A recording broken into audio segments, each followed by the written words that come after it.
Kumusta po kayo? Bago po ang lahat, first things first.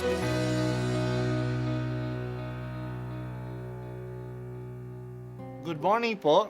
Sinisimulan po natin ngayon ang first things first. At dito po, tinatalakay natin sa unang bahagi ng umaga natin ay ang first readings na binabasa po sa banal na misa. Ito pong tinatalakay natin kasi madalas po kasi marami na tayong alam tungkol sa gospel readings. Pero konti po ang nagsasalita sa first readings. Pero ang first readings, bahagi din po yan ng Biblia, ng banal na kasulatan. Kaya susubaybayan po natin ang mga first readings, basahin po natin at kuminsan kailangan ng basahin ng 2 o 3 beses bago maintindihan kasi hindi po tayo familiar sa mga istorya at sa mga kaisipan na tinatalakay dito. Ang pagbasa mula sa unang sulat ni Apostol San Pablo sa mga taga-Tesalonika. Mga kapatid, ibig naming malaman ninyo ang katotohanan tungkol sa mga namatay na, nang hindi kayo magdalamhati tulad ng mga taong walang pag-asa. Naniniwala tayong si Jesus ay namatay at muling nabuhay. Kaya naman, naniniwala tayong bubuhayin din ng Diyos ang lahat ng namatay na nananalig sa Kanya upang isama sa Kanya. Ito ang aral ng Panginoon na sinasabi namin sa inyo. Pagparito ng Panginoon, tayong mga buhay ay hindi mauuna sa mga namatay na. Sa araw na yaon, kasabay ng malakas na utos ng tinig ng arkanghel at ng tunog ng trumpeta ng Diyos, bababa ang Panginoon mula sa langit. Bubuhayin muna ang mga namatay na nananalig kay Kristo. Pagkatapos, tayong mga buhay pa ay titipunin niya sa ulap at isasama sa mga binuhay upang salubungin sa papawiri ng Panginoon. Sa gayoy, makakapiling niya tayo magpakailanman. Kaya nga, mag-aliwan kayo sa pamamagitan ng mga aral na ito. Ang salita ng Diyos. Salamat sa Diyos.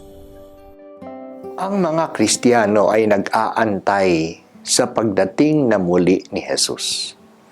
Akala ng mga Kristiyano noon na darating na uli si Jesus ng agad-agad sa kanilang panahon mismo. Pero tumatagal ang panahon at wala pa siya. Ang iba sa kanila ay namatay na at hindi pa dumadating si Jesus. Kaya tuloy, nalungkot ang marami para sa kanilang mga kasamahan na namatay na. Hindi na nila matatanggap at matatagpuan si Jesus sa kanyang muling pagdating. Niliwanag ni Pablo sa kanila na hindi sila lugi, hindi sila dihado ang mga namatay na pagdating ng Panginoon. Darating si Jesus para sa mga buhay pa at para sa mga namatay na. Ang mga namatay na ay bubuhayin muli at sasalubungin nila ang Panginoon. Kasama natin na buhay pa pagdating niya. Lahat tayo'y makakatagpo ni Jesus sa kanyang muling pagdating. Gumamit si Pablo ng larawan ng mga anghel na tutugtog ng trompeta pagdating muli ng Panginoon. Ito ay larawan naman ayon sa karanasan nila noon na pagdating ng hari o ng general sa isang lungsod, pinapaabot sa lahat na nandiyan na ang hari o ang general sa pagtutugtog ng trompeta o ng tambol. Kaya ginamit ni Pablo ang figure of speech na ito na mag-announce na nandiyan na si Jesus. Mga anghel naman ang tutugtog ng trumpeta mula sa langit. Ang muling pagdating ni Jesus ay bahagi ng ating pananampalataya.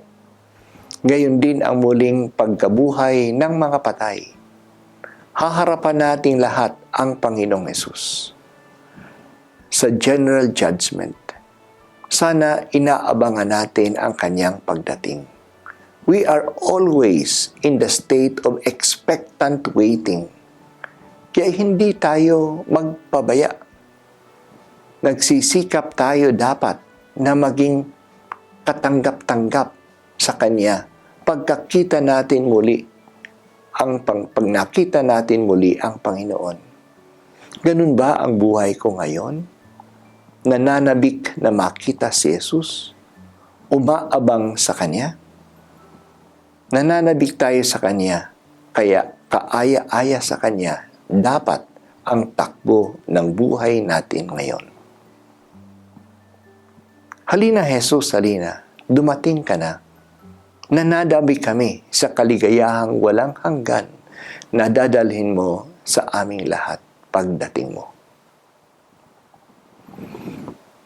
Ito po ang unang pagbasa at ako po ay si Bishop Broderick Pabilio dito sa First Things First.